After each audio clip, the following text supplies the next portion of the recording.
Is that Dunkin's new holiday blend coffee? Sure is. Because sometimes the holidays just call for Dunkin'. What's in it? A spark of holiday spirit? A cup full of holiday cheer? Your very own holiday shopper? Actually, all that. And notes of molasses and dried fruit. Just the warming blend I need for that holiday hustle. Ah. Sit through the holidays with the $2 medium holiday blend coffee at Dunkin'. America runs on Dunkin'. Participation may vary. Limited time offer. Exclusions apply. Now is the best time to start working at Amazon. They're offering sign-on bonuses up to $3,000 and hourly pay up to $22 per hour. You'll bring home a great weekly paycheck, and many jobs come with benefits that start on your first day. That's higher pay, sign-on bonuses, benefits day one. And you'll be part of a safe and inclusive workplace ranked among the best in the world. Go to amazon.com/apply to start your job search today.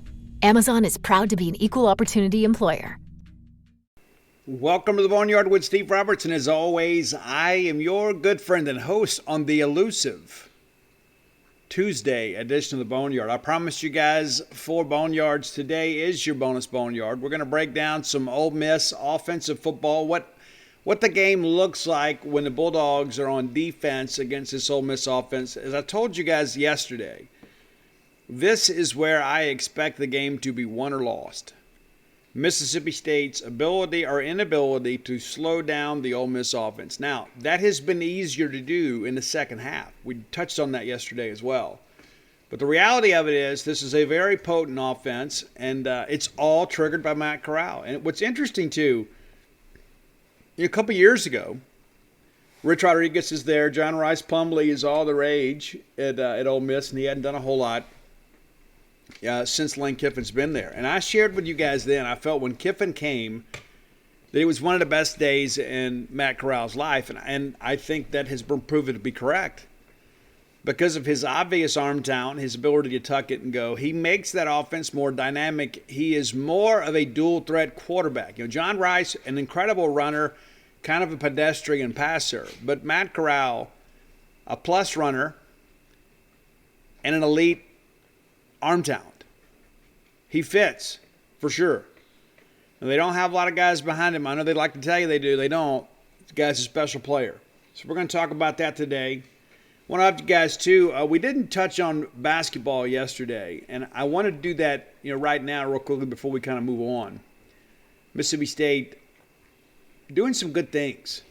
And I would say on the men's side, probably living up to expectations. On the women's side, maybe we're a little bit above expectations. Your men's netters, 4-0, with a 66-46 win over Morehead State, and that's a quality win.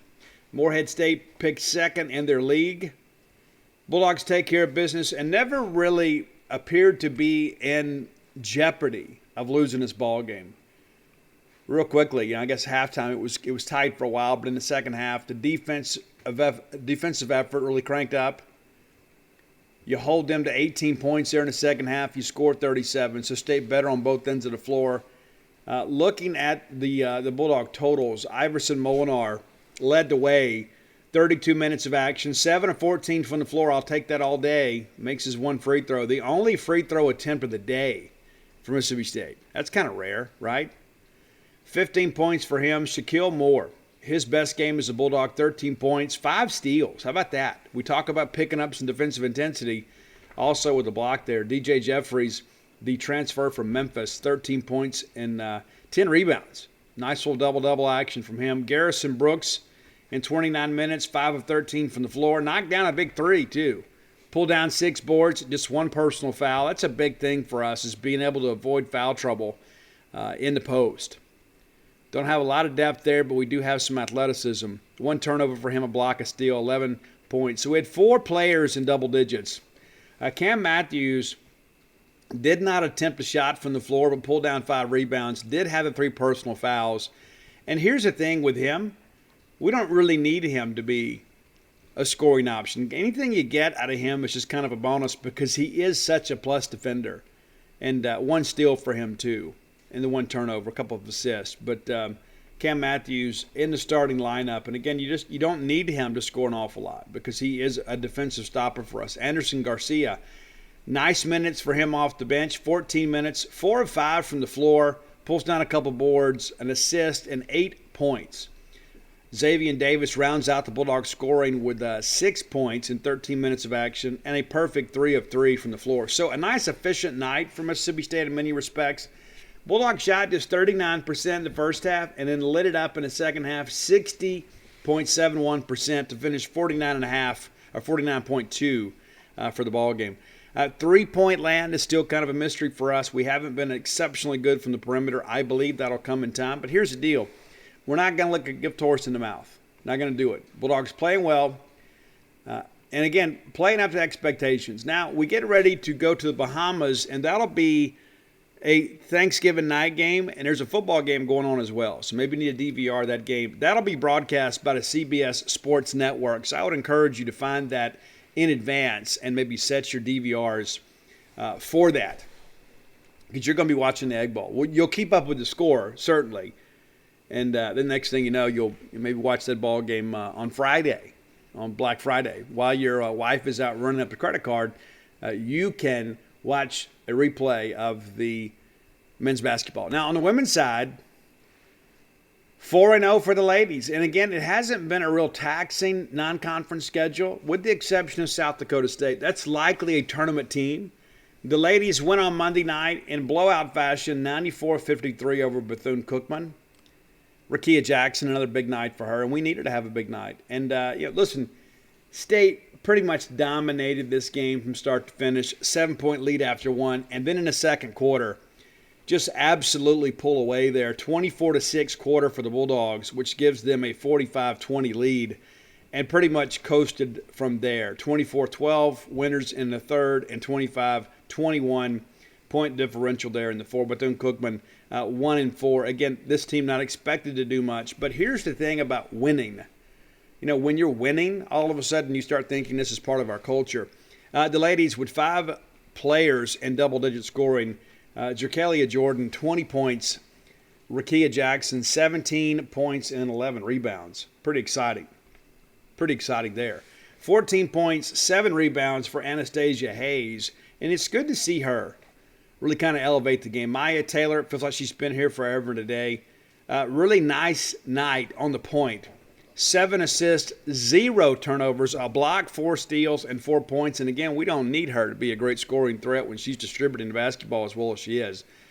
Raven Farley, 20 minutes and 4 points in 20 minutes of action. Danae Carter, 13 points, and Aswin Hayes, 11 points. So a nice night. Again, pretty efficient from the floor here. Pretty solid throughout the night. State shoots 48% and 34% from three-point line. Free throws, a bit of an adventure, 7 of 18 for us. Got to be better from there. Of course, against more quality competition, those points are going to matter. Attendance for this ball game, 4,558. So pretty good night. Pretty good night for non-conference. And so both men and women undefeated.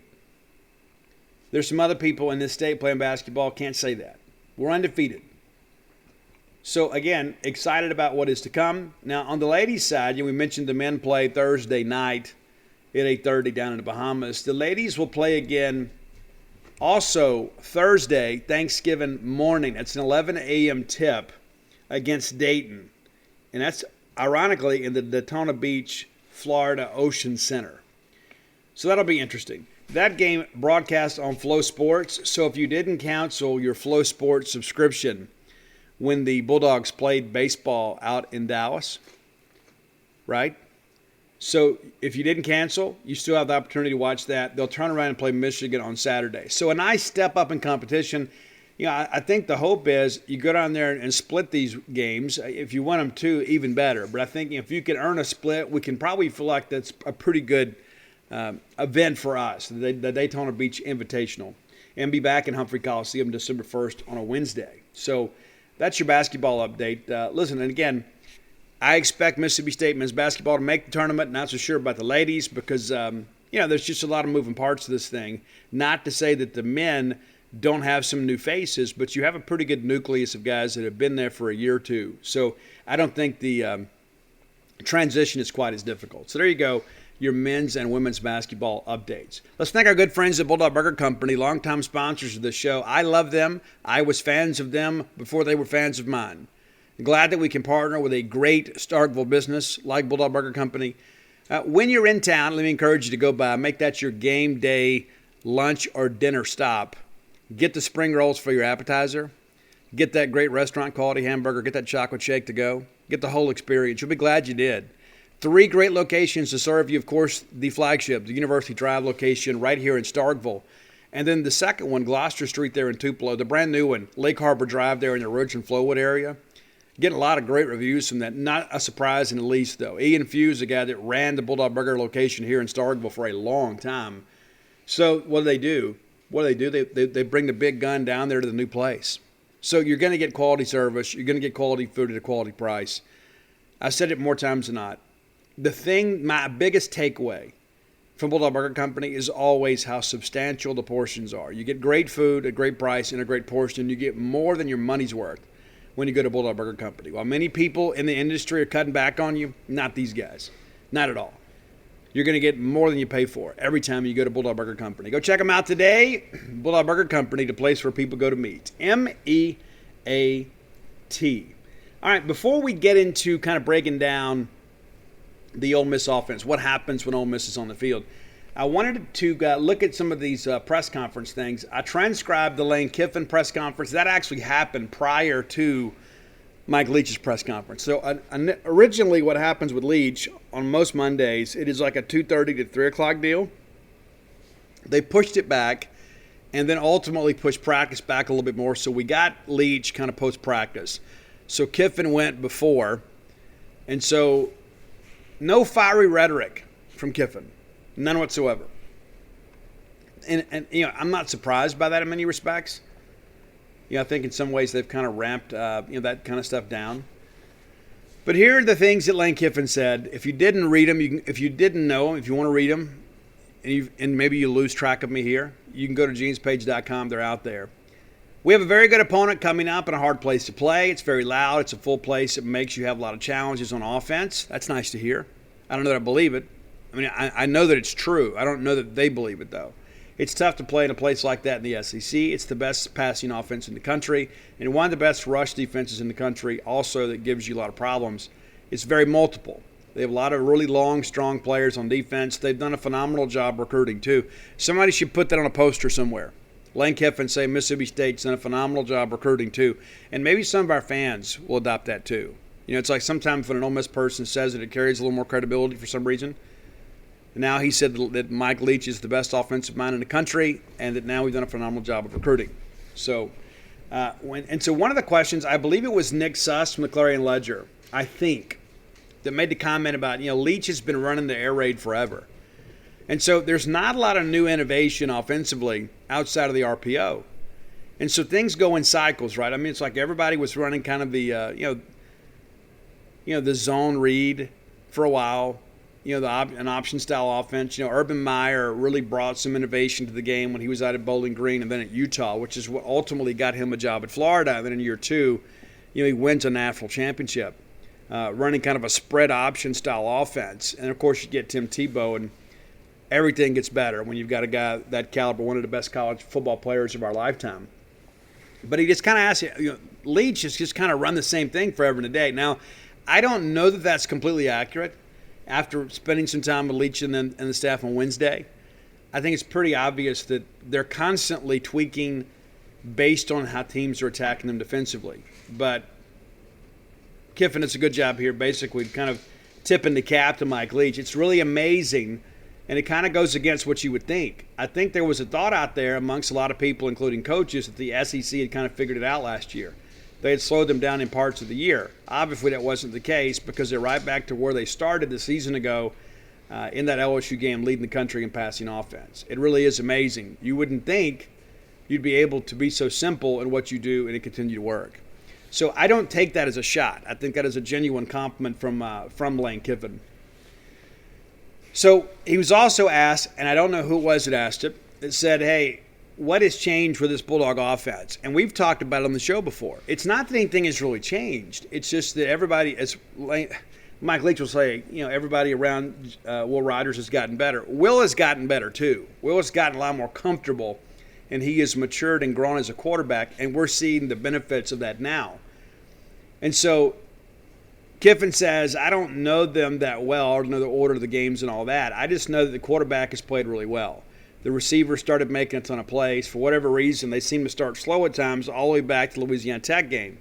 They've had these unbelievable comebacks. They had another one against Auburn. It really has been amazing. And then he was finally asked about he and Leach maybe making the rivalry a softer, gentler thing. And I'll be honest with you, I don't agree with any of that. I know people say those things because maybe the fans aren't quite on edge like we were. That's the thing. When Dan Mullen was here, the Ole Miss fans hated Dan Mullen. When Hugh Freeze was at Ole Miss, most Mississippi State people that had a brain hated Hugh Freeze. And so, and here's the thing too. A lot of it had to do with winning.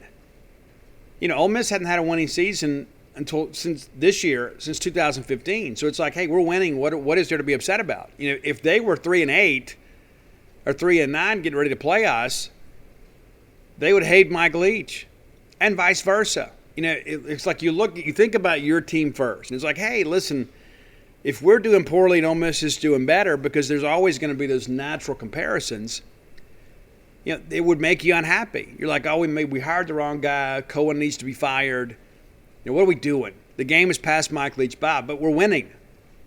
And we've won some games we weren't expecting to win. So, we're pretty happy on this side of the aisle, too. So I don't think it has anything to do with the coaches as far as how they've handled the rivalry. I think it's how they've handled their business that has maybe turned the pressure down on the teapot just a little bit.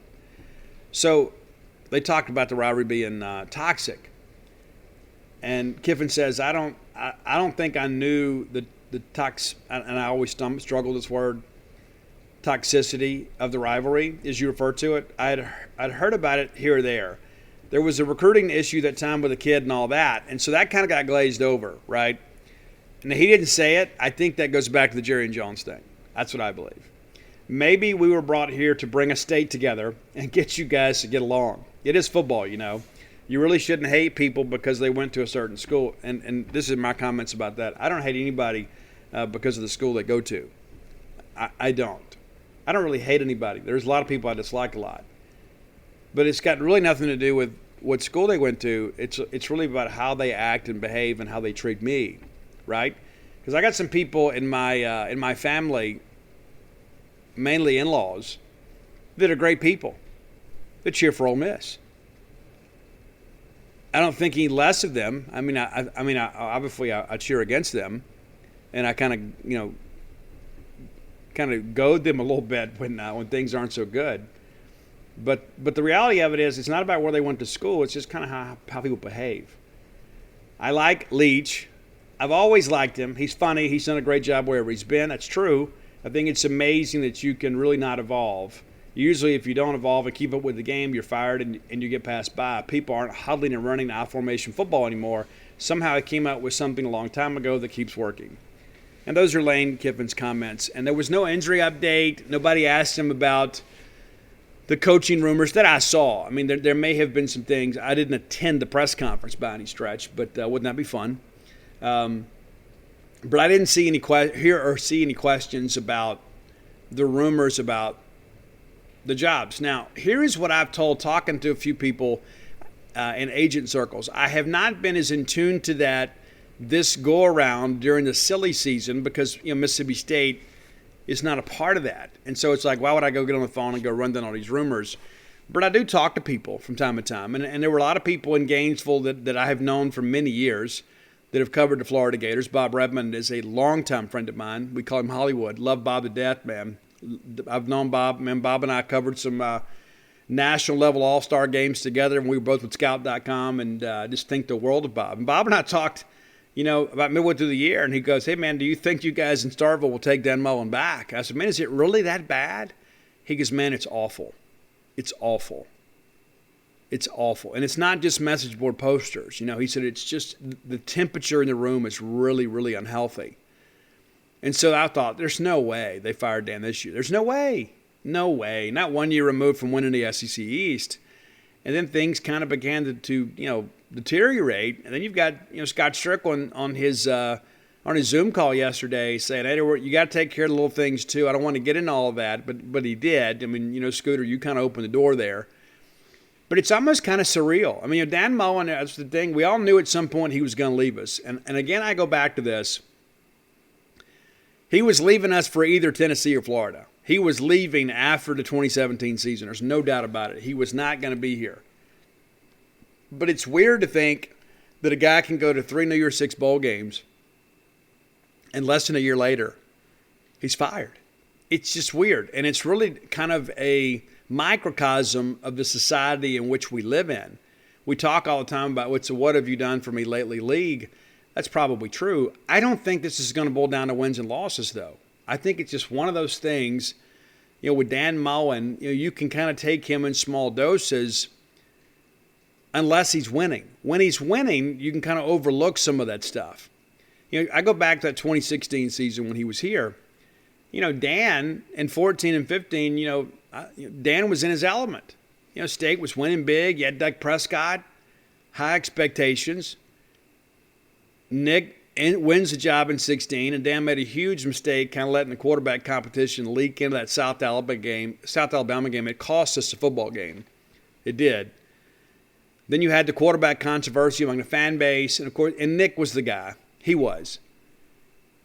But when things were going poorly, Dan, after Monday press conferences, the cameras are off. He kind of hung out there and visited with us for a little while. Talked some shop, talked about football, talked about Tim Tebow, talked about some nuance of the offense, and he had never really done that. So I got the sense that he was really trying. It's like when there is times of trouble, you need some friends in the media. And it wasn't just like he pulled like maybe me and Dave Murray aside. He's talking to everybody. He's talking to Mike Bonner. He's talking to Logan Lowry. He's talking to all of us.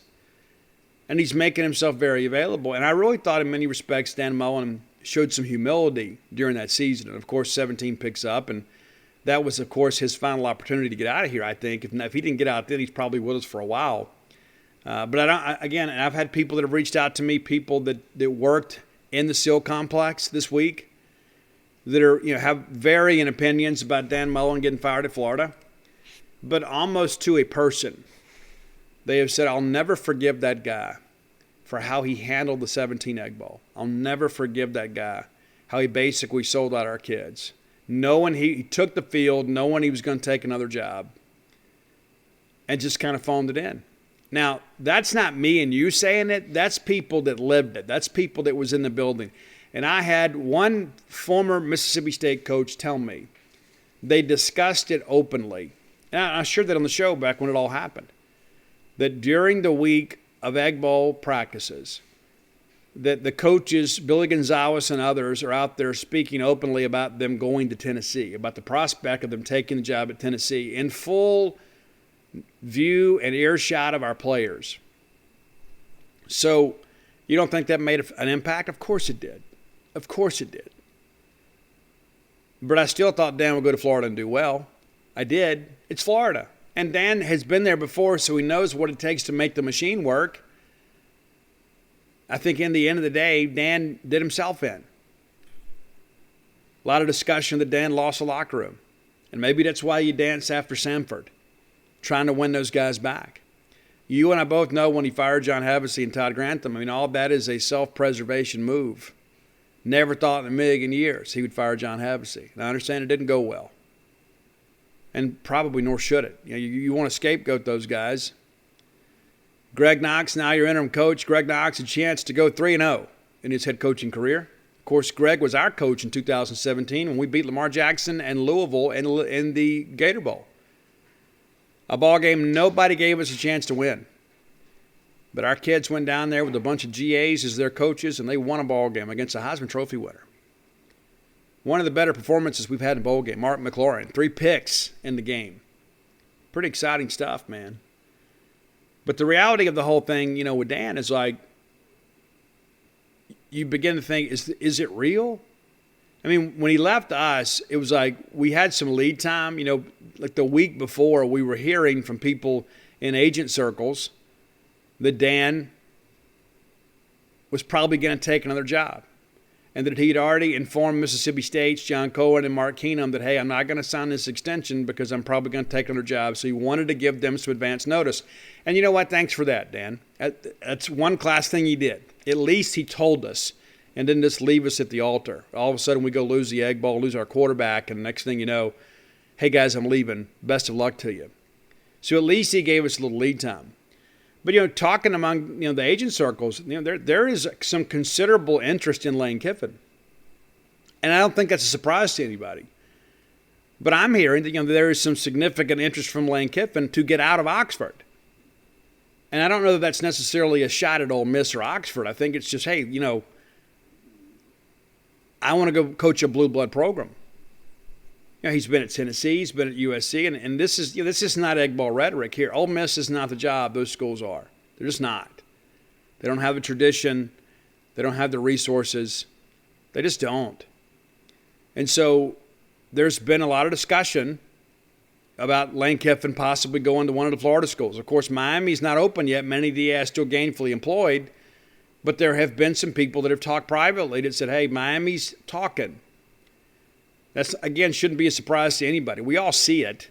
When you fire your AD who just gave your head coach a vote of confidence and now he's fired, a new guy's coming in, the new guy's going to want to start fresh. That's just how life works. You want to let your AD hire his own coach. So Miami could come open. Kiffin still has his place down there in Boca. And I've had a lot of people tell me they thought it was a weird fit from the beginning because Kiffin's a beach guy. Kiffin's a guy that wants to be out on the boat, out on the water. He loves that kind of stuff. And so we'll see what happens. But, these rumors that are out there are, there's some smoke to that. Does that mean that Lane Kiffin's going to leave? I don't know. I've said before I thought Lane Kiffin would be there until they fired him. Whether that be 2 years, 10 years, whatever. I thought Lane would probably stay. But I'm just kind of told personally, as far as a lifestyle-wise, this is a guy that really likes to be able to get out and kind of enjoy being on the outside and being on the water and that kind of stuff. You can't do that. I mean, what's the lake up there? Up there at Salis Lake or whatever. I mean, it's just, it's not the same. The Hugh Freezes of the world love going up there and fishing. Lane Kiffin wants to be on the saltwater. You know what? And to each their own. But there is some significant interest. And there probably should be. I mean, look, Lane Kiffin in year 2 has got Ole Miss, on knocking on the door of a New Year's Six bowl game. So, you give the devil his due. You need a work schedule that fits your life, and Amazon has shifts that help you make the best use of your time. Whether you're a night owl, early bird, weekend warrior, or somewhere in between, discover the benefits of thinking outside the 9 to 5. You decide whether to seize the day or the night so you can get back to what matters most. Go to Amazon.com/shifts to learn more. That's Amazon.com/SHIFTS. Amazon is an equal opportunity employer. Kent State really does care about its students, and I think that if a student wants to feel supported throughout their time here and feel like they have someone to go to for help or for advice or just to talk, Kent State is the place for that. All right, so let's look at some of these Mike Leach comments too.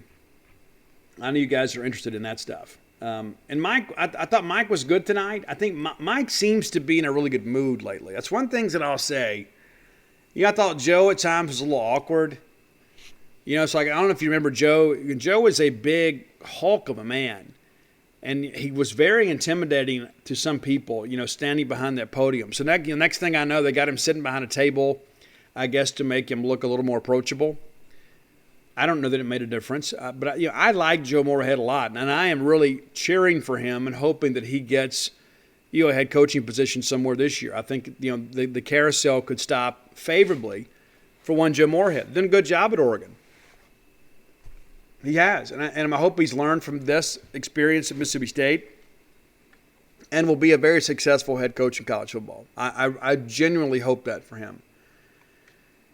All right, so I asked Mike Leach about preparations for this week. What's the last 48 hours or so been like? And Mike's like, it's been very busy, up late last night, long meetings today, had a good practice today. We bumped it a little later today to give us a little more time.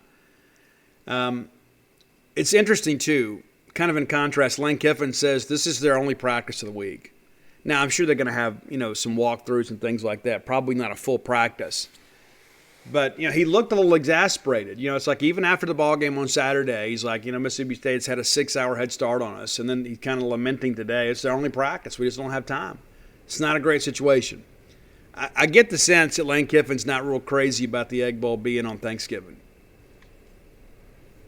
And I think, when you have to play 4 quarters against Vanderbilt, it kind of throws a wrench in your plans to rest guys. And so that's just kind of the reality of that whole situation. So, we've got some lead time on them. Does that matter come game day? I hope so. I hope it does. I'm going to skip some of these questions about Lane. Yeah, because I'll be honest with you, all this, I think some of this is kind of contrived. People want to write stories about, a friendly, gentler Egg Bowl, whatever. I think that's just low-hanging fruit. So he asked Leach about, I guess it was Chrissy that asked about what Lane does offensively. Corral's the key to it. He figures out who to deal the ball to. He throws it well, hands it off, runs it himself. It'll be exciting to see what he does in the NFL. And all that's true. This is a very QB-centric offense. And you can say, Steve, well, they all are. Not necessarily. There are a lot of games out there where you need a game manager. That's not the case with Lane Kiffin. You need a playmaker at quarterback to make the Kiffin offense work. So, I asked Mike about, what's it like being around Mississippi State people in regards to the rivalry. He didn't fully answer the question, but he still gave a pretty good answer. Here in town, you get to see a lot of people, whether it's at practice in town or for a game. Everybody is fantastic. It's a very spirited place, very excited about Mississippi State. It's a good crew to be part of, a lot of good people. That's all really nice. But I kind of get the feeling, too, that Mike just didn't want to say anything, about the rivalry and things like that. And I think it was Steph or Andy one that asked about what's the Egg Bowl compared to other rivalries, and they mentioned the Apple Cup. And he goes, hey, it's similar, probably a little closer to what it was like out at Texas Tech and A&M. It's just good to be in the stands when you're not looking at paper cutouts. Remember last year when they had all the, the fans had the cardboard cutouts in the stands with their picture on them, right? A bunch of those last year. It's a lot more exciting that way. Yeah, the fans are here. It's much better. And here's the Chrissy's question, too, about a lot of people suggesting that Leach and Kiffin run similar offenses. And I thought Chrissy's question was a good one because it kind of gives Leach a chance to kind of explain some of the differences. They're quite a bit different. They're kind of an RPO offense with the run-pass option. The quarterback keeps it some. Both of us have some tempo going. Both are trying to attack the field. Quarterbacks are key to both. And let me give you a little aside here, a little inside information. Mississippi State's been practicing against tempo now for about 10 days. We worked on some of that last week. We're getting ready for Tennessee State. We had the defense work against some tempo. So it's not like we just got a couple of days to get it ready. Zach Arnett's crew and them saw the scout team run tempo much of the week last week. I asked about managing players and managing the emotions of it. He said if you get a good team-driven locker room, everybody should be on the same page, avoid the noise, and just worry about being the best player and the best team we can be. And that's a little coach speak there. But there is some, some sage wisdom and all that too. You can't get caught up in all the social media stuff. And all the guys that I interviewed Mississippi State-wise on Saturday, I never got the feeling that anybody wanted to say anything inappropriate. And I don't know if they had been coached to do that. Of course, Jerrion Ely made the comment about us living in Stinkville. It's like, I know that fires up people, but it's really silly. I mean, it really is. And so I can't imagine that you've got the lunatic fringe Ole Miss fan that probably said, oh, yeah, it's great, Stinkville, let's get shirts made. But I think most people are probably thinking, this is a pretty even matchup. Let's not give them any extra motivation. So, all right, so what does Ole Miss do best up front defensively? Is it talent or scheme? And Leach says it's kind of both. They've got some athletic guys. They'll change the looks on you a little bit. It's more front-driven than blitz-driven. He's right about that. And that's where Sam Williams is a difference maker for them. It's because they can generate pressure a lot of times just bringing the front four. They don't have to bring a fifth guy so they can keep a guy back in coverage. And that's where we got to make them pay. Now, I suspect that they're going to move Sam Williams around a little bit. That's what Alabama did, right? They put Williams over on Lashley's side, and they kind of ate Scott's lunch a little bit. I don't think you want Sam Williams going up against Charles Cross over and over and over again, even though it's kind of a best versus best situation. I think you look for the matchup that gets Sam Williams to the quarterback as quick as possible. So I think we'll see him go to the right side. Now, the plus about that is that's front side pressure rather than backside pressure. So Will Rogers should be able to see that coming and hopefully be able to adjust, pick it up, change the protection, and maybe go hot in that situation.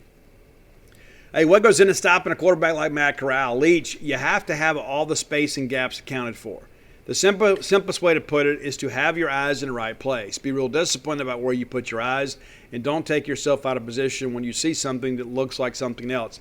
There is a lot of eye candy with this Ole Miss offense because, and here's the thing, when they get the running game going, it opens up the passing game. Because all of a sudden, Jerry Ely and Snoop Connor and those guys are, they're getting 5, 6, 7 yards, and you start thinking, hey, we need to start bringing more people here. We got to commit more to the run. And next thing you know, your backers are cheating up, and that opens up some passing windows behind them. And Corral is such a good decision maker. He's sitting there riding at the mesh point, looking at your backers, reading those guys, and if they bite, he pulls back and he'll hit that slant behind them. And they work the tight ends pretty good too. Many of you guys are asking about the weather, and so Leach comments on this, and I don't think it's the issue many of you do, and I think a lot of this is just kind of some Mississippi State fear kind of manifesting in the weather report. It's like, oh my gosh, it's like, and maybe we don't know how to read the weather report. It's showing rain, it's not showing thunderstorms. That could be a wide variety of things, and you know what? We still got a couple days. But it went from 40 to 80. And so here's what Leach said. He goes, it's, if I can find it, I may have just kind of moved up here. I don't mess with the RPO so much. I haven't found that it did. Play in Utah, talking about the weather, I hadn't found that the weather played much of a factor. Play in Utah or Colorado, as long as you have good footing, cold weather doesn't really hurt you. They came up with a lot of the concepts at Green Bay, Montana, BYU, and San Francisco. If you've been to Candlestick Park on a cold day, that's a mess. Some of the passing concepts came from Sid Gilman at Cincinnati. It was in cold weather first. I just don't get the feeling that he's worried about this. He basically says if you have good footing, because they're going to have dry footballs. This is not like your neighborhood game in the mud where you play with that same muddy football. They're going to keep those footballs dry. And so you're not going to have, wet footballs just flying through people's arms. It's going to be dry footballs. And I think sometimes we're so worried about this. We're thinking, anything that goes wrong, oh my gosh, we're going to get killed because of this. The guys, as the good book tells us, the rain falls on the heads of the just and the unjust alike. They got to play in the same thing we do. And there's a lot more moving parts to the RPO. They got to handle the football a lot more. And our offense, Will Rogers takes a snap and then looks, shoots, fires. Well, you add another step into that when it's an RPO type deal. All of a sudden you take the snap, you ride down there to the mesh point, either you give, you pull, and all of a sudden you got to pull it, you put it in the running back's belly, you got to pull it back, then you got to make a throw. So there's an extra step in that process. So, the team that has to handle the football more is traditionally at a disadvantage there. Now, you can line up and run the football. You can line up and run Snoop Connor between the tackles and probably make some hay. But the reality of it is, I think we're making too much of this because it will impact both teams. And, that's the thing, too, we saw last year against Ole Miss. Matt Corral killed us on the deep ball. That's where it's going to be more impactful with the weather, having to defend those deeper chunk plays. All right, so let's get ready to move on here. There's a lot of things out here that I guess there's one more thing we'll talk about here is Will Rogers. He made a great comment about Will, just basically about his maturation, his development, and why he's been able to be so successful so early in his career. Leach, his dad's an offensive football coach, so I'm sure he picked up a lot from his dad. He's a real good worker, watches film and studies. The people around him have improved. That's helped make his job easier and elevate. He wasn't afraid to step in and be the leader. It's not like he took a long period to overcome his own nerves and anxiety. He was ready to step in there and play right away. I think he got to know the locker room a lot better. They saw how hard he worked and respected it, saw how much it meant to him, and were quick to follow him. That's pretty high praise from the head man there. All right, time for today's top 10 list, brought to you by clothes@blair.com. This is going to be one that's really, really, really spicy. I traded some messages with Blair. Blair got a Stark Villain hoodie to wear. Matter of fact, he wore it around the greater Jackson area on Monday. if you're looking for a Stark Villain hoodie, you can go to starkvillains.com, get t-shirts, hoodies, whatever you'd like, in a variety of colors. Blair is cool. Be like Blair. All right, so if you're looking to refinance your mortgage, maybe you ran up some credit card debt. Maybe you kind of got overextended a little bit financially during the quarantine. Maybe your business took a step back, and maybe you're still trying to dig yourself out of that hole. You know what? If you've got some equity in your home, you have an opportunity to consolidate that debt and probably lower your monthly payment.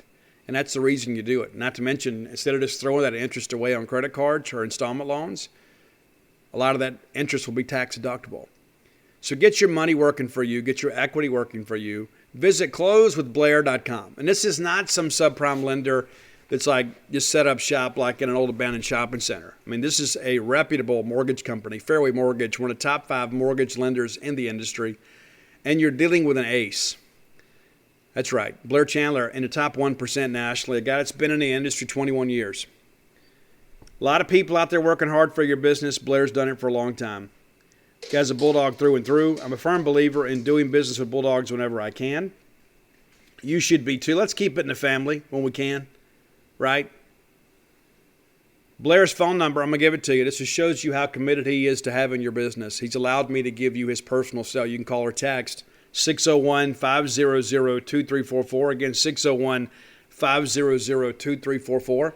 And if you mention to Blair that you heard about his ad on the Boneyard, he's going to pay for your appraisal. That's how much he wants your business. A lot of fees associated with getting a mortgage closed.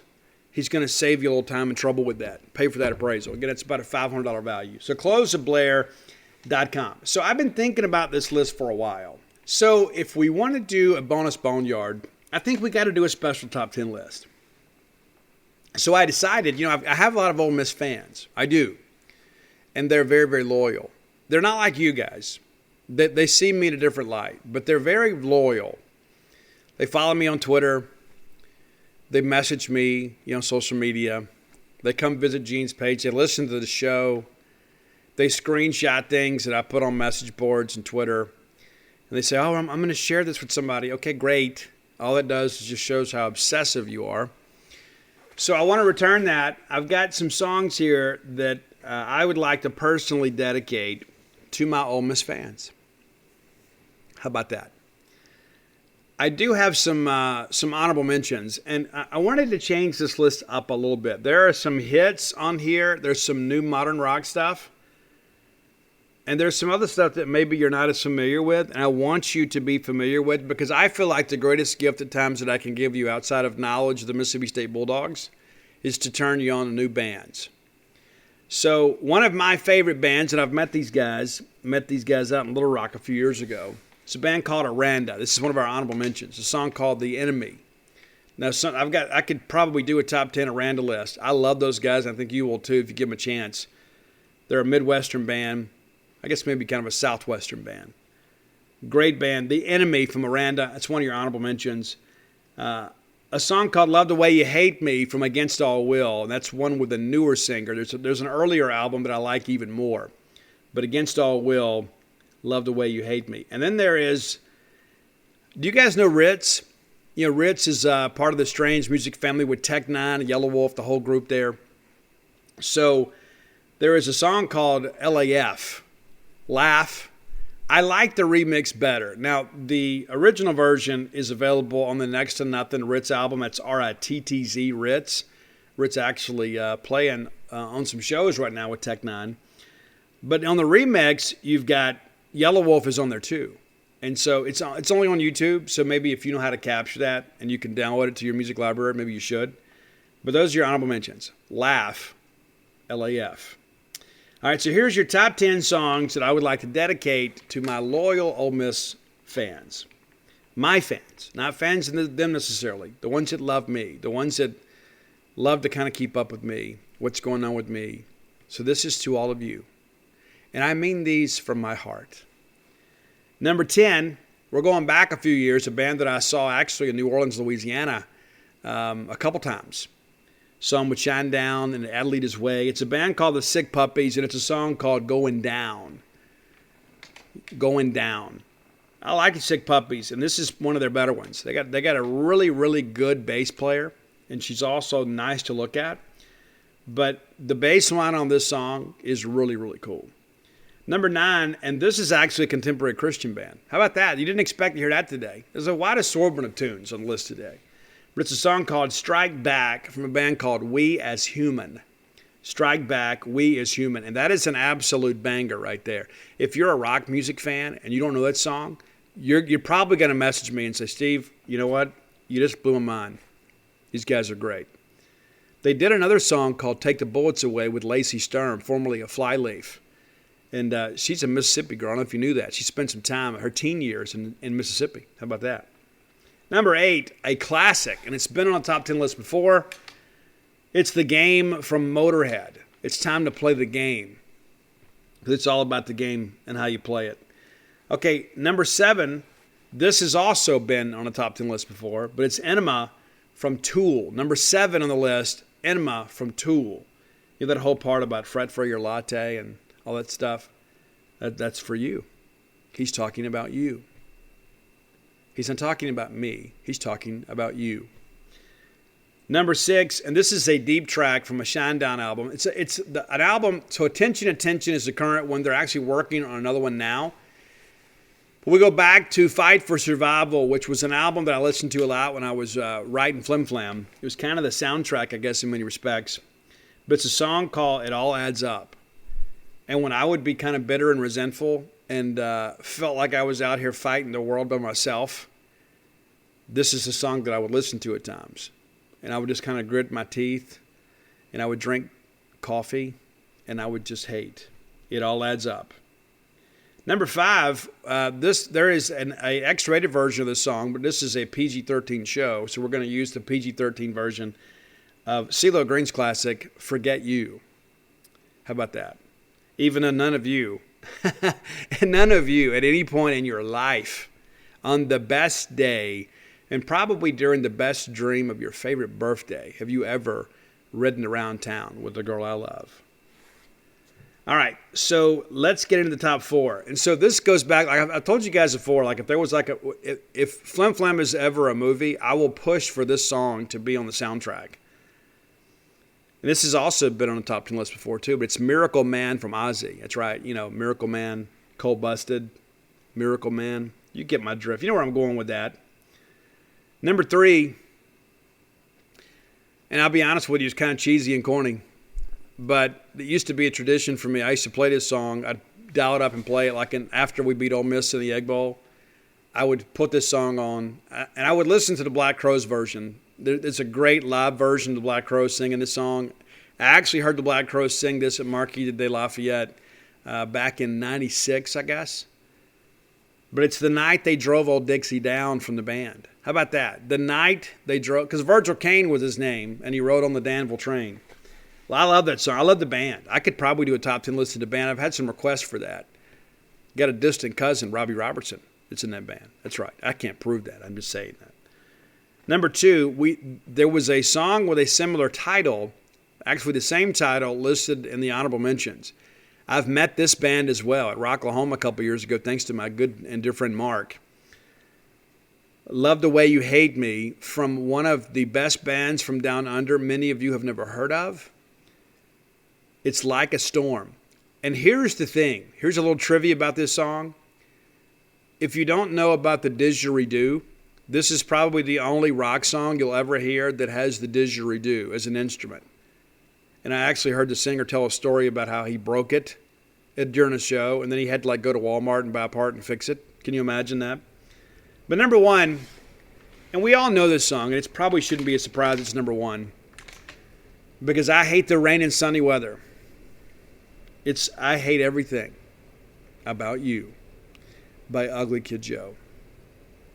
I actually could sing this one at karaoke too. I'm not going to sing it for you now because you're not drunk enough. No, I'm kidding. But I hate everything about you, number 1. While you love me and you're obsessed with me, and deep down there's probably a part of you that wants to date me, it's never going to happen. I could never be unequally yoked with an Ole Miss Rebel. Could never happen. Never in a million years. Couldn't do it. So there you go. Top 10 songs dedicated to my Ole Miss fans. So there you go. And listen, it's all in good fun. Well, maybe it is. Maybe it is. I mean, I'm not going to sugarcoat it. I'm not. But that's your top 10 list. If you have an idea for the top 10 list, reach out and let me know. And tomorrow we're going to do a Thanksgiving edition of the top 10 list. And you're probably thinking, what in the world is he talking about? Is he going to talk about his favorite desserts? No, I'm not. It's going to be interesting. Roy has no idea what I'm going to do with it either. Because I told him, here's what I'm going to do. He's like, there's no way. I'm going to do it. It's going to be interesting. I'm going to give you the playlist. You'll be able to listen to the show, and you can put on the playlist and listen to it on the way to Thanksgiving dinner. It's going to be great. But if you've got ideas, reach out. Let me know on social media. I'm happy to do them. I have a lot of people that reach out and say, hey, Steve, I'd like to find the list. You guys are doing a good job, though. Many of you, you go search the Dogmatic 67 Spotify. If you follow Roy on Twitter, he'll take care of you. And then, of course, Izzy Mandelbaum does the Apple Music. But Roy's only been doing this for me for about 13 months. So there were some shows early on that Gordon Griffin put on his Spotify.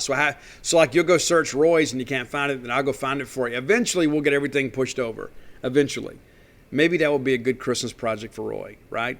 Roy, you hear me? That'd be a wonderful Christmas gift. So, but there we are. So there's your top 10 list. Thank you guys so much for your support of that. I have so many people. It's so interesting, too. I would say 99 or maybe 98 people out of 100 tell me how much they love a top 10 list.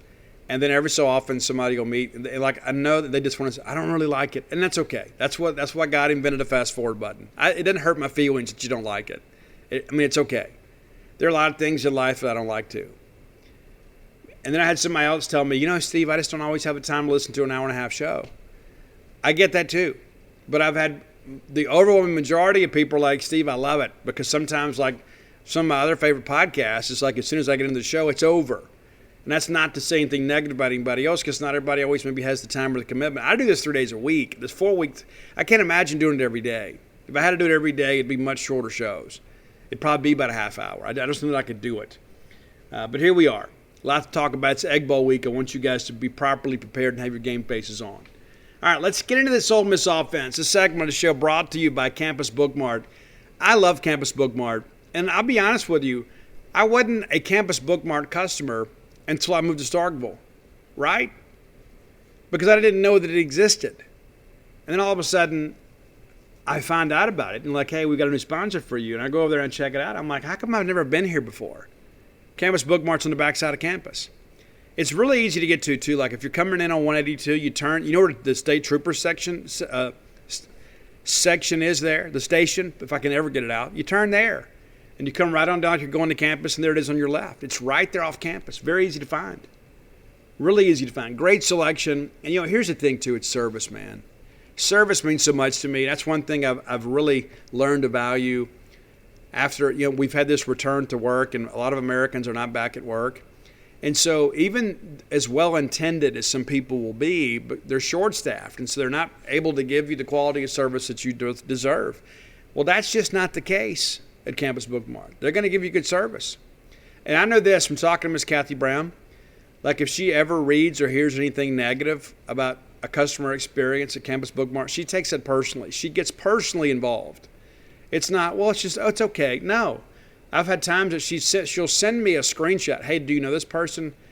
Do you know this person? No, I don't. I'd like to know what happened. She wants to get it resolved for you. These people care about your business.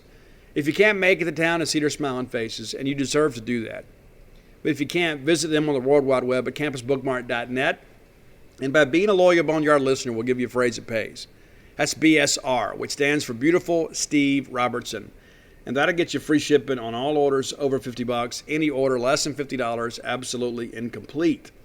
All right, this Ole Miss offense, very, very, very talented. And they've been beat up, but these guys are good, man. They are. And, it's like all year long we can say, you don't want to give Ole Miss any credit. Well, let's be honest with ourselves. I mean, this is a group that has been really good. And maybe not as good as they were earlier in the year. But, Matt Corral, third in the SEC in passing with 3,100 yards. Your leader, Will Rogers, 4,113. So he leads by 1,000 yards. 1,013 yards going into the final game. This could be, we talk about the Connolly Trophy. And I don't want to chase this too long, too. But I have read with great interest some people that have said, hey, Will Rogers is a system quarterback. So what you're saying is based on your logic that a Mississippi State quarterback can never win the Connor League as long as Mike Leach is our coach. That's what you're saying. So let's just go ahead and eliminate that. What about all those years when everybody ran the football and you featured your offense around your running back? Was that not a systems running back? Right? Charles Cross might be the best player pound for pound in the state this year. Charles Cross probably going to be drafted ahead of Matt Corral. But Will Rogers is the nominee for Mississippi State. And again, he leads Matt Corral by 1,113 yards. They played the same number of games, 1,113, and we didn't get to play North Alabama. All right, so getting a little bit deeper into this, the rushing yards, and this is where they're going to get us in some respects, statistically speaking anyway. Jerry and Ely, 10th in the SEC, 643 yards rushing, and he missed some time. So let's take his comments out of the equation. The guy has played pretty well. He had a long run of 70, has 5 rushing touchdowns, and you don't have to get too far down the list to find the next Rebel rushing attack guy. It's Snoop Conner, who worries me more than Jerry and Ely does, because he can get those tough yards in the middle. And so, if we have backers, we're going to run our scheme. We're going to run, we're going to stack 3, and then we're going to have 5 DBs on the field, and you've got a power runner like Snoop Conner. And so, if they can block up front, Snoop is automatically 2 or 3 yards down the field. And this is a guy that's really kind of a one-cut runner, and he runs with such power and conviction. You got to get him stopped before he gets going, because this is a guy as big and strong as he is. He's not the fastest guy, but he picks him up and puts him down pretty well. And a very physical guy that can grade on you. So he and Ely really complement each other really well. But Snoop scares me a little bit. He really does. 561 yards on the year and 11 rushing touchdowns. That's pretty impressive too. Matt Corral, 14th in the SEC in rushing, 552 yards. And 10 rushing touchdowns, most of those coming earlier in the year. And so they're running basically at all 3 facets. And then you get a little deeper, guys, just when you thought it was safe to move on. You got Henry Parrish, 537 yards. So you got 4 guys that have rushed for over 500 yards. So you can't really key. It's not like you've got situational backs. They all kind of do a lot of the same things. So, good effort. They don't have a, quote, feature back. They've got kind of a 3-headed monster out there. Looking at receiving, they have had some guys beat up this year, which is interesting. I mean, you would think as much as they run the football, you wouldn't have as much injury, but that's life and times in the Southeastern Conference, right? Now, this group, not necessarily as explosive as some of the groups they've had, and that's not to say they're not good. They are. Dontario Drummond has been banged up a little bit, had a hamstring issue, had to work through. Currently 7th in the SEC with 786 yards receiving. Pretty good numbers, right? Is that eight touchdowns receiving?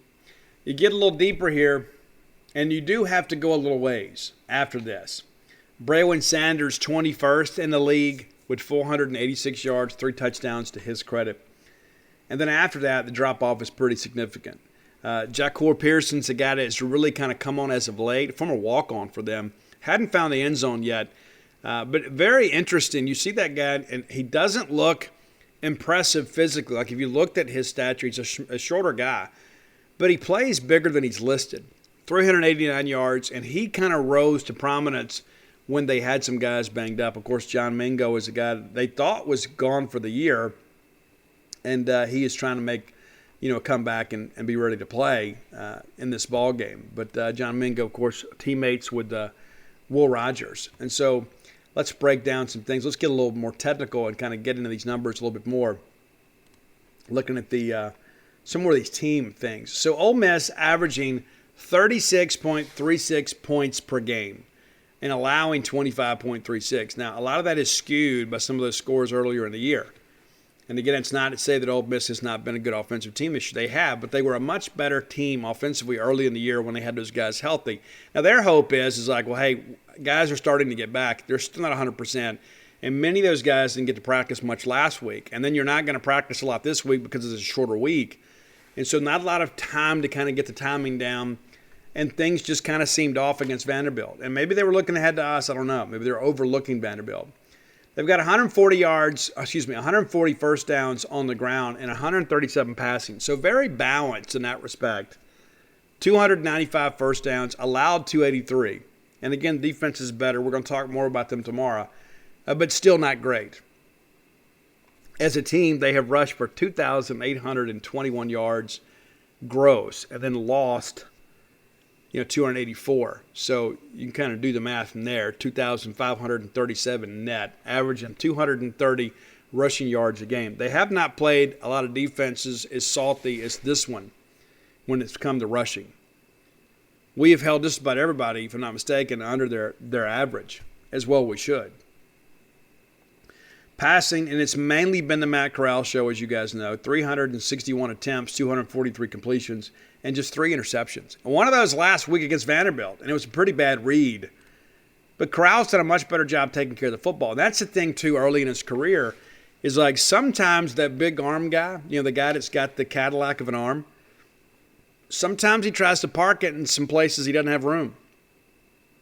They've done a much better job with him. And I think if Rich Rod had stayed, Matt Corral is probably somewhere else. But Lane Kiffin, give those guys credit. They've done a good job kind of getting the most out of him. And it's probably going to be a life-changing decision, the fact that Lane Kiffin came to Ole Miss for Matt Corral. Just 3 interceptions, and that is a really impressive number. That is, considering how much they throw it, it's basically less than 1 interception per 100 passing attempts. That is really, really impressive. All right. Average depth of target, 8.74 yards. So, and it's like, you think they're throwing Hail Marys all the time. They're really not. They're checking some things down, too. You become more acutely aware of it when it's your team. Averaging 286 yards per game through the air. 3,155 yards passing this year. It's good numbers. Total yards, total offense, 5,692 and scored 51 touchdowns, getting 517 yards per game. Interesting. Return game, not especially great, though. That's interesting, too. They're actually allowing more return yards than they're generating. I don't know that I expected to see that. It's not much. It's basically a wash. But considering the fact that you're an SEC team and you're not always playing SEC teams, you think at some point those numbers would be skewed a little bit. So not a lot of playmaking in the return game. Looking at their kicking stuff here, which is interesting as well. They've had some good kickers at Ole Miss the last few years. I won't say it. You guys are thinking it. You know it. 2018 was a little different, right? All right, so looking at these field goal attempts, 14 of 17. Hadn't been good for us. Nolan McCord's been better as of late. But usually when Ole Miss goes out and attempts a field goal, they generally make it. Usually they do.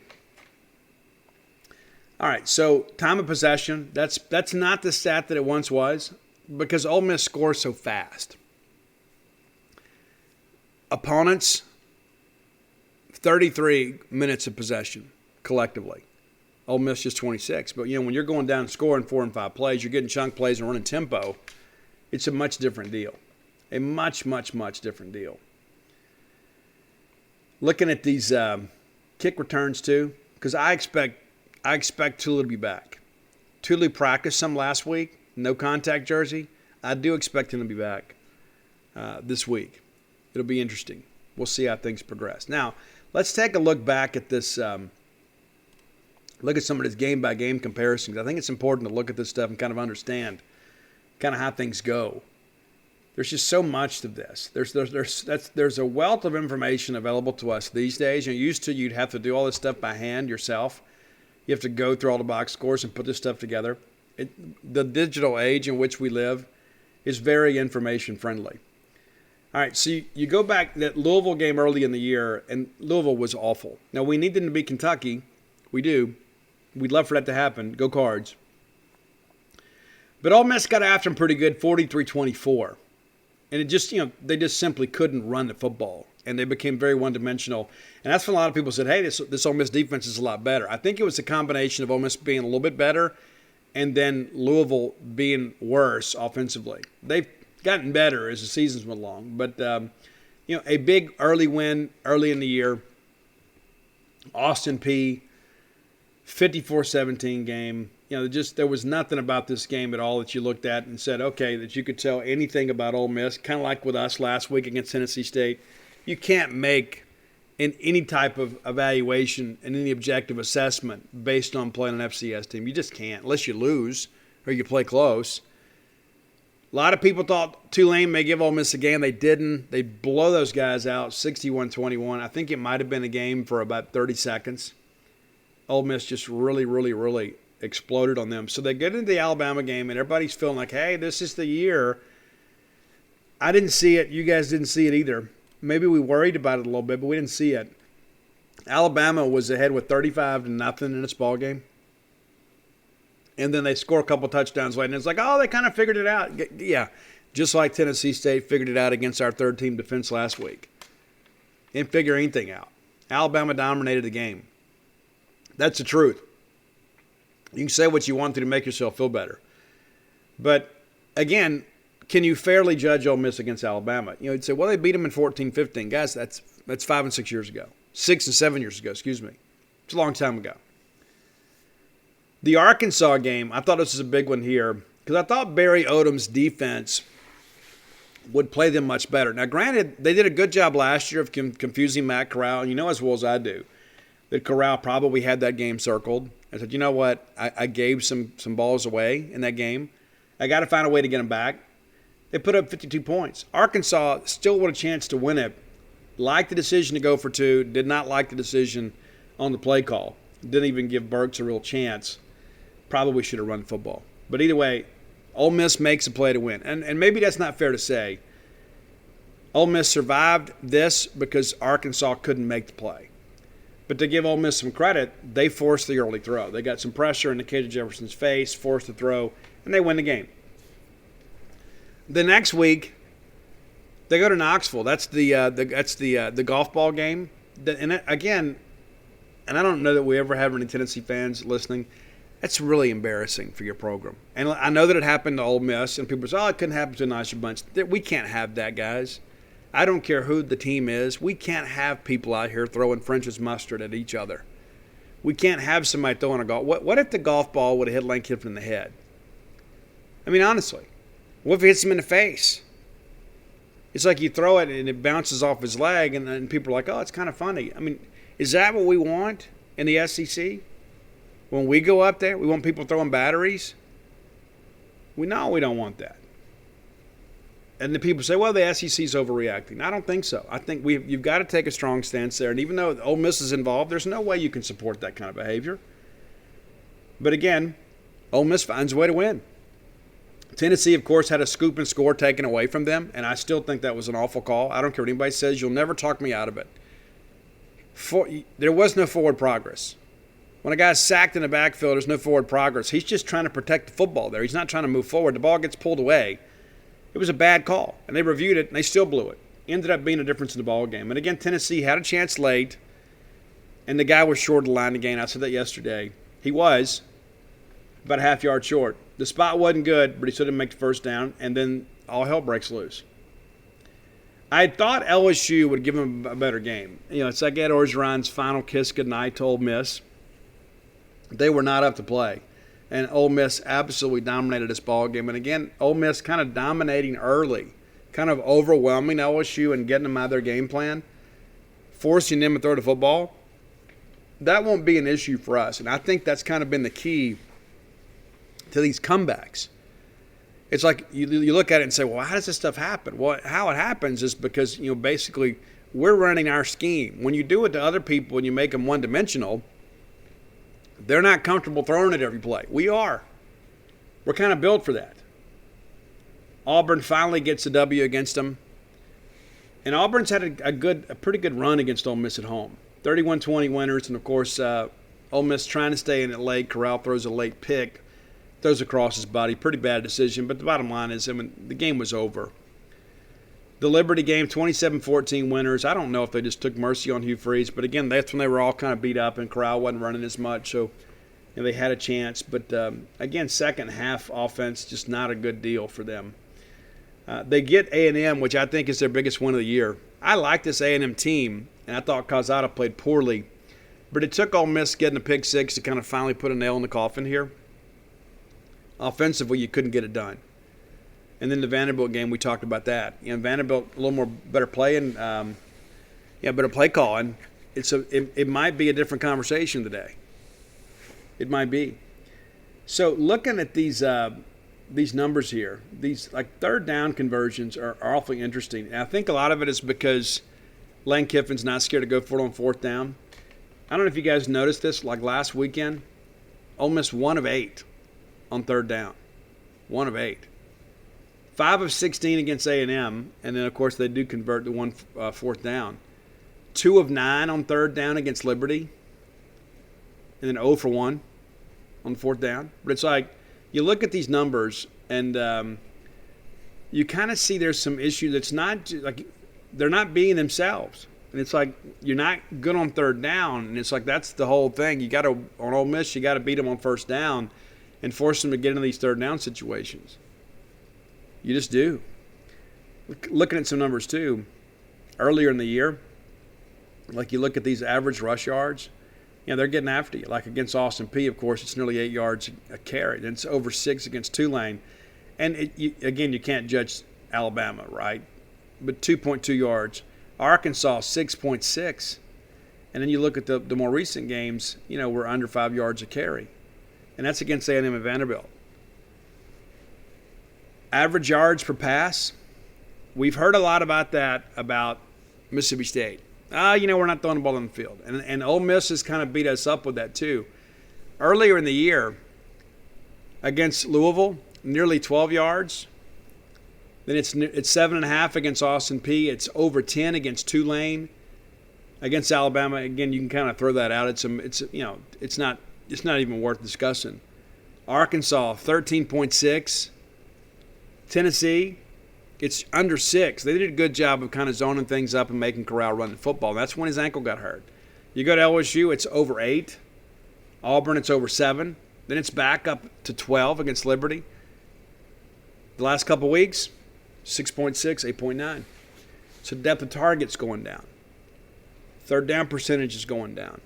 Second half scoring's going down.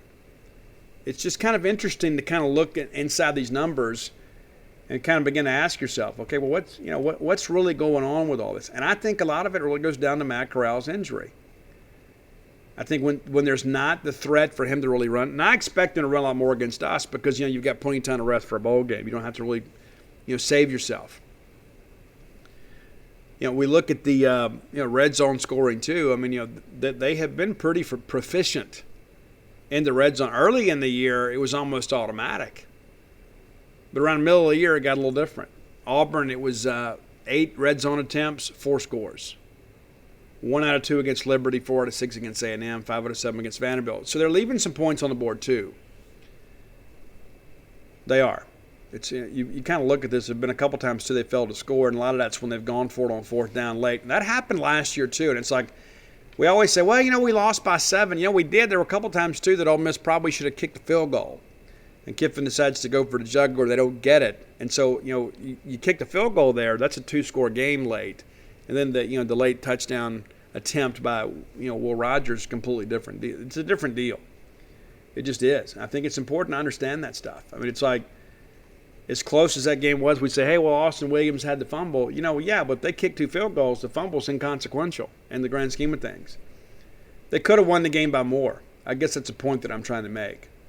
They could have won the game by more. I think it's important to understand that and recognize that it is not as simple as, oh, okay, well, it came down to one play. It could have been more plays than that, for sure. Ole Miss at times will run some gadget stuff, and in rivalry games we expect that sort of stuff. And I think John Rice Plumlee is the perfect example of that. They ran some gadget stuff with him last week. He's played in 11 games. He hadn't done a whole lot. But they had the little throwback thing to Matt Corral. It didn't cash it in.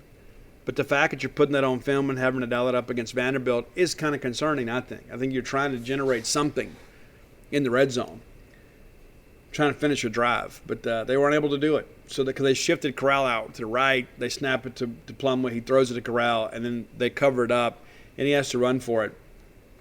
So there will be some of that. Go ahead and get ready. As sure as I'm sitting here, there'll be a trick play. Dontario Drummond has also thrown a pass this year for 19 yards. How about that? We talk about big plays, and there are a lot of them, and a lot of them have came earlier in the year. We talk about Jerry and Ely, 70 yards on a long run. Snoop Connor, 51. There's some big plays out there. John Rice Plumlee, 34. Matt Corral's had one for 33. Henry Parrish, 32. Henry Parrish, 33. And so they've got some guys that can take it the distance once they get into the open field. That's the big thing, is you got to get these guys kind of slowed down. You can't let them get up and get going, let them get loose in the secondary, because they're going to be running some deeper routes. They're going to push you off there. They're going to try and make you do some things that you're uncomfortable doing. Now, so let's look at the Mississippi State side of this thing. All right, Mississippi State currently 7th in the nation against the run. 7th. Now, early in the year, people were like, I don't know. No, 7th. We're allowing 95.9 yards per game on the ground. Probably get up a little more this week because Ole Miss is going to be more committed to running the football. And, of course, the weather can play a factor. Kind of running the numbers here, kind of looking at Ole Miss's opponents. The only rush defense close to Mississippi State is Alabama at number 5. And you look at the Ole Miss numbers, they struggled to run the football against Alabama. And everybody does. Everybody does. Look a little bit deeper here. I'm just kind of running down the numbers here, kind of getting a little deeper into these NCAA stats. If we look at these gaudy numbers, Auburn 36th in the nation in rush defense, and they beat Ole Miss. So there's been two rush defenses in the top 40 that have played against Ole Miss, and both have beaten Ole Miss. Both, Auburn and Alabama. Ironically, number 43, rush defense, Liberty. They lose 27-14. They did a pretty good job. And again, you say, well, Matt Corral was banged up, and it's true. But the reality of it is they didn't run it very well. Texas A&M, 48th. 48th in the country in rush defense. And I say these things, I point these out because it's like you hear about how good they are running the football, but then you look and say, okay, well, what did they do against teams that kind of specialize in stopping the run? Well, they hadn't done exceptionally well. And I think that's some analysis that you probably need to kind of dig into and look at yourself. I mean, it's one of those things you can say, well, they're really good at running the football. Well, they've run up a lot of those numbers against some teams that aren't good at stopping a run. So let's kind of put that in perspective. Alabama allowed 78 yards rushing to Ole Miss. 78. Auburn allowed 157, Liberty 142, Vanderbilt 139. They're not a great rush defense. And so you look and say, well, Steve, where do these numbers come from? Well, they come from 336 against Austin Peay, 372 against Tulane, 324 against Arkansas, 279 against Tennessee, 265 against LSU, and 257 against A&M. So that's really the best rushing defense that they've had real success against was A&M. And again, that's a big win. It was at home too. And so, again, you get in the numbers here and you start saying, okay, the teams that have been really good at stopping the run have given Ole Miss a lot of trouble. And they've beaten Ole Miss. And so our numbers would suggest we ought to be able to compete against that running game. That's not to say they're not going to get some runs every now and again, but if you go back and look at the numbers that Mississippi State has put up this year against run, last time I checked, State had held every opponent under their average this year. May have to go back and research that again. But we're a team that does our best to kind of take it away. Now, granted, we're going to see some dual threat stuff from Ole Miss we hadn't seen. Arkansas does some dual threat stuff. KJ had a pretty good game against us. Not a great game. They won the game, but it wasn't because of him. You can say, well, Steve, they put the last drive together. We got to get a stop there. That's on our lack of execution. But again, you tip your cap. But the reality of the situation is that we have a good chance to stop this running game and make them somewhat one-dimensional. And this is what Mississippi State needs to do on defense. You've got to eliminate the big play and generate some big plays of your own. And that's not necessarily a pick six or turnover. Sometimes you need to get the big lick on the quarterback to get the crowd in the ball game. You need to have that offensive line kind of turning each other and kind of looking palms up like, hey, what happened there? You got to go out there and you got to get after them. You've got to get those emotional plays. That's the thing I think about in these ball games. I remember when we went down there and played, I guess it was in 10, and Deontay Skinner goes down an opening kickoff at Vaught Hemingway Stadium and just basically plows somebody's field. And it was like, it fired everybody up. And you looked at the Ole Miss sideline, and they were like, oh, my gosh. It's like we talk about in 2015, the Dak Senior Night deal. And everybody's over there crying. We look on the field, and there's Trey Elston mocking all the players for crying. And I thought to myself, we might be in trouble. And we were. We were. So we've got to go out there and kind of get some intensity going. You got to get some big plays going, some emotional plays, especially when you're at home. You've got to be able to generate some juice. And so if you can limit the run, put them in some obvious third down plays, and then get a big sack, maybe a turnover, you can feel pretty good about life. But again, I think this is where this game is won or lost. I think Mississippi State's run defense is good enough to give Ole Miss some real problems. And that's not to say that Ole Miss isn't going to have some opportunities to make some plays. I think it's important to kind of understand this is going to be a very competitive ball game for much of the game. I do think State pulls away in the fourth. And we'll talk more about that tomorrow when we talk about Bulldog offense against the Ole Miss defense. Final segment of the show brought to you by Portico. It feels like we just sat down and started talking together, right? Portico is a great residential development, very near campus, 1.1 miles away. That's how close it is. You could run to campus. If you're a runner, it'd be great. You could go do your long runs on the Mississippi State campus. How cool is that? I used to do that regularly. Park downtown, run down University Drive, make that loop around Davis Wade Stadium, go back through downtown. It was a lot of fun. Sometimes I'd even go up there and run by the president's home and everything. It was great. But maybe you're not a runner. Maybe you just want to be close to the action. And the cool thing is about Portico is it's on the best side of campus. It's the quiet side. It's not the commercial side. It's the residential side of campus. You take that turn on 12 off 82, the very first right is Pat Station Road. That's how close you've been by that road so many times you didn't know where it was going. It's going to your new home. You pass over old West Point Road, Boomers, Portico. Now, here's the deal. If you want to move right now, we're not going to be able to take care of you because it's such a popular destination. Phase 1 is completely sold out.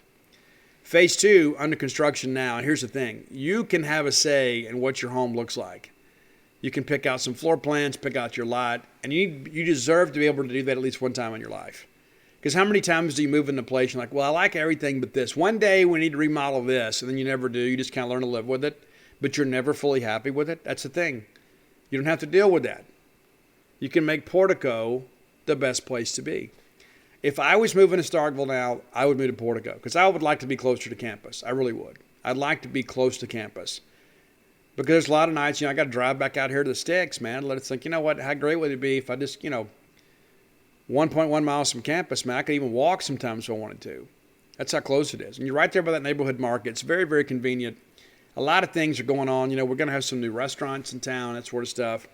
But the reality of it is Starkville is growing. You need to be a part of that. Move to Starkville and come be with us and enjoy all the great things that Starkville has to offer. The guy that can answer all your questions is the guy that is near and dear to your heart. It's Brooks Bryan. Brooks is a wonderful guy. Played baseball here at State. You may have heard me talk about it. Robbed a home run against Washington to send us to Omaha. To show your gratitude for that, give him a call or a text and say, hey, Brooks, I'm thinking about moving to Starkville. He can tell you what Portico could do for you. 601-416-8075. Again, that's 601-416-8075. Make Portico your next move. All right, so I said we wanted to kind of highlight some great wins in the rivalry. I remember one that I felt really confident about. And I don't know why I felt confident about it. I think I just said, I just wanted it so bad because it was the Rose Bowl year when I wrote that article that everybody started calling me Rose Bowl for. I didn't say we were going to win an national championship. I didn't say that. So we were a dark horse because the SEC champion usually made the BCS, right? So I'm not going to sit here and defend it, but the bottom line was It had been a long, frustrating year for us. I don't know if you guys remember that. Maybe you blocked it from your memory. I've tried to, but it was one of the more miserable seasons in my life. Not just because I expected State to do well. We were preseason top 15. People forget that. They're like it was just me. We were preseason top 15. Didn't work out for us, though. And here we are. In this particular poll, we opened the season number 19, and we beat Memphis. We rise to number 17, and this is, of course, we had 9/11, right? We were the first team to play after 9/11. We played South Carolina at our place, a battle of top 20 teams. We get beat 16-14. I remember what's the kid's name, Pinhook, on the fourth down play. We commit, they block us up, he goes for a touchdown, and it's like we never recovered. We go to Florida the next year. We'd beaten them at our place. We go to Florida, and then Steve Spurrier beats us 52-0. And I remember Demetric Wright probably sees the gator chomp in his dreams. They killed us. We go to Auburn, and we lose 16-14. So it's like you look at this, and it's like, we probably should have been 3-1. I mean, obviously we weren't going to be able to compete with Florida.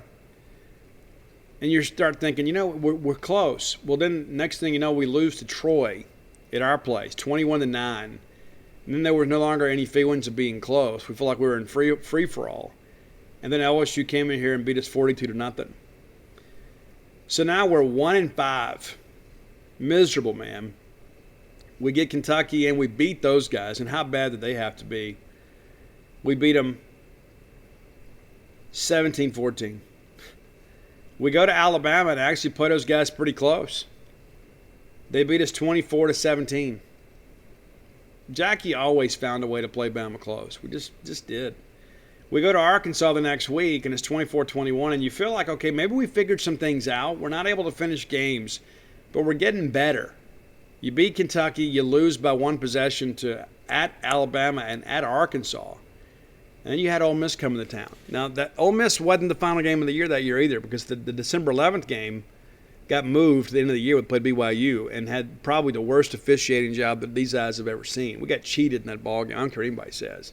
And I loved it the next week when Timmy Chang and Hawaii destroyed BYU and kept them out of all that good stuff. So the Ole Miss game, it's Eli Manning comes to town. It's Eli's sophomore year. Ole Miss is feeling great about life. And they had to come to Starkville. So in many respects, it was like our bowl game. It's like, you know what? Maybe we can salvage something from this season in this game. We didn't get off to a great start. Joe Gunn gets a 1-yard run early in the ball game, makes it 7-0 Ole Miss. We counter and come right back. Dante Walker scores from 1 yard out. John Michael Marlin misses the extra point, so it's a 7-6 game. So we're chasing that one stinking point, right, all night. That's what we're thinking. Ole Miss drives back down the field early in the second quarter, and Charles Stackhouse catches a swing pass from Eli Manning. Charles Stackhouse, a really good player at Ole Miss, and played in the NFL for a while as a fullback. It was a different game back then. Very athletic, bigger guy. Now it's 14-6, and we were kind of getting nervous, right? Well, Kevin Fant finds DeCenzo for 11 yards, and we score, and we go for 2 and don't get it.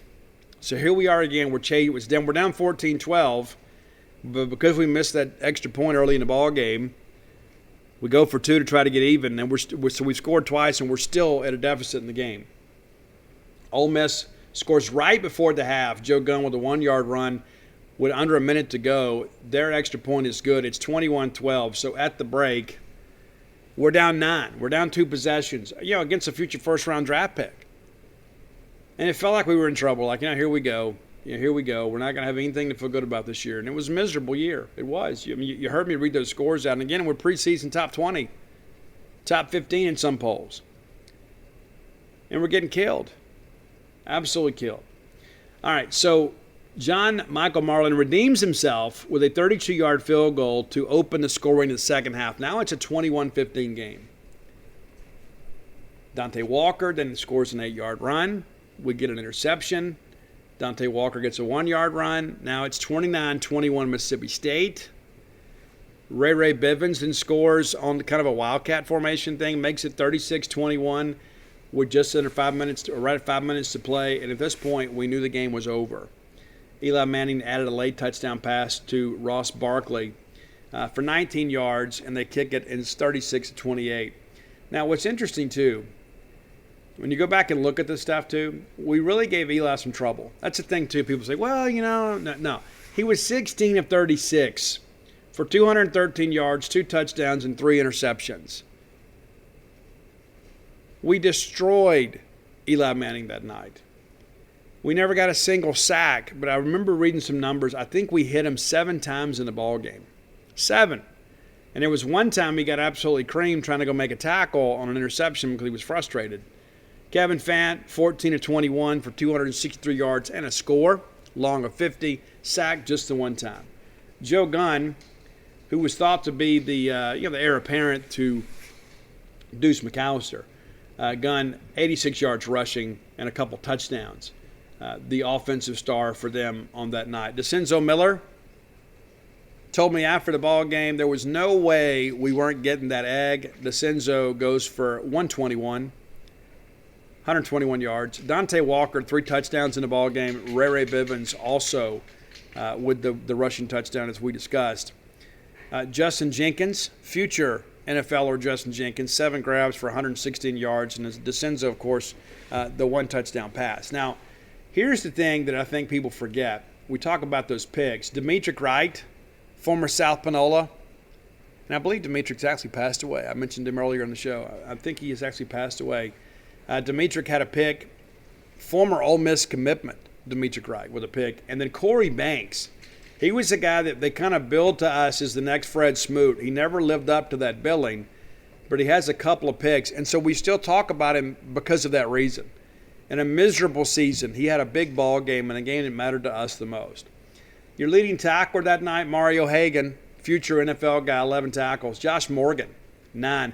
And here's a blast from the past that people haven't heard in a long time. How about T.J. Mawinney, 9 tackles. A lot of people billed him as the next Daniel Boyd. Didn't quite work out as well. And Demetric Wright, 8 tackles in the night too. So we had a good ball game. And then the next week, of course, we lose to BYU. But this was a highlight for us. And I remember there was a guy named Hale State on Gene's page. And if you're still alive, sir, I want to let you know that I salute you for your service. Every day, every morning on Gene's page, without fail, he posted 36-28, thanks, Jackie. Because that was the only thing we could feel good about that year. It's like, as bad as it was, we had this season of unfulfilled expectations. But we beat Ole Miss.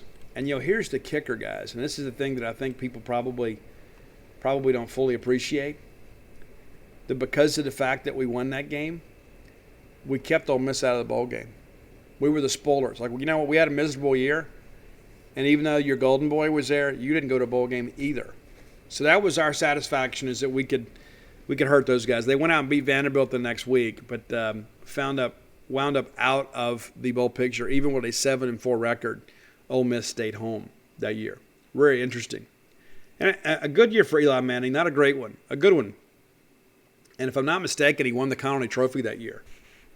I'm 99% positive of that. He wins the Connolly Trophy. So, well, listen, there's your show. Listen, if you hadn't done so, go to dogpilethebook.com. You can pre-order Dogpile. I still don't have an update, and I'm told we're not going to get one this week because of the holidays. So we hopefully will have an update Monday or Tuesday of next week. I'm hopeful we get them before Christmas. I can't sit here and tell you at this point I'm expecting it. I don't just know what to tell you yet. I know that we'll have them sooner rather than later. And so you're going to have those books, but I'm going to see what we can get done for you next week. And again, I'm kind of powerless in this situation. There's nobody more frustrated about this than me, I can promise you, because I get multiple messages every single day. And again, I don't mind getting them. Nobody bothers me. They're just wanting to know, and that's part of the relationship that we have. You come to me, you want answers, I give them to you. And trust me, as soon as we have an update, we'll email it out to everybody, and I'll push it out on social media, kind of once we know for sure. But in the meantime, you can get Stark Villains, Alpha Dogs, and Flim Flam. Get those signed and personalized if you'd like. And if this is rivalry week, it's Egg Bowl week, you probably need to learn the history of Mississippi State's rivalry with Ole Miss. And I detail all that out in Stark Villains and Alpha Dogs. be sure and check them out. If you're looking for Blooms of Oleander, and again, it's going to be back on the bestseller list again this week after a 1-week hiatus. It's amazing. And thank you guys so much. I really put a lot of myself into that book, and the reception has been great. It's been mostly female readers. I know many of you guys are not poetry guys. I get it. But you could buy it for your wife for Christmas. How about that? Thanks so much for your support. As always, StarkVillains.com to get your Stark Villains gear. And you should be a JeansPage.com subscriber. If you're not, be looking for our Black Friday special. Look for that. Just a little teaser there. Look for the Black Friday special on JeansPage.com. Be ready for that. Hopefully we're celebrating an Egg Bowl victory, and you may want to take advantage of that. That's going to do it for today. I'll be back tomorrow night. So this is your Tuesday show, and I've got it up for you just after midnight because I love you and I want you to have nice things. We'll do the same thing tomorrow as long as things go to plan, and we'll kind of talk about defense, and we'll kind of preview those midweek games. We have a game Thursday and Friday here in the SEC. And again, it's basically, we're talking rivalry. And the reality of this thing is, this is an important ball game for both teams. We're going to get their best shot. If anybody thinks that Ole Miss is just going to stumble in here and go through the motions, you're kidding yourself. They're going to come in here and try to blow us out, and we're going to try to return the favor. We're going to do everything we can to put as many points on the football scoreboard as we possibly can. That's going to do it for today. Until next time, let's all live our lives in a way we make more friends than enemies, and people can see a difference in the way we live. Shop on eBay this holiday season to get more for your dough on stand mixers, or get more for your buck on this season's hottest tech and gaming gear. And on eBay, you can even get more bling for less cha-ching on jewelry. You can get more because you save more on premium brands with eBay's exclusive deals. Get more when you get it on eBay. Now is the best time to start working at Amazon. They are offering sign-on bonuses up to $3,000 and hourly pay up to $22 per hour. You'll bring home a great weekly paycheck, and many jobs come with benefits that start on your first day. That's higher pay, sign-on bonuses, benefits day one. And you'll be part of a safe and inclusive workplace ranked among the best in the world. Go to Amazon.com/apply to start your job search today. Amazon is proud to be an equal opportunity employer.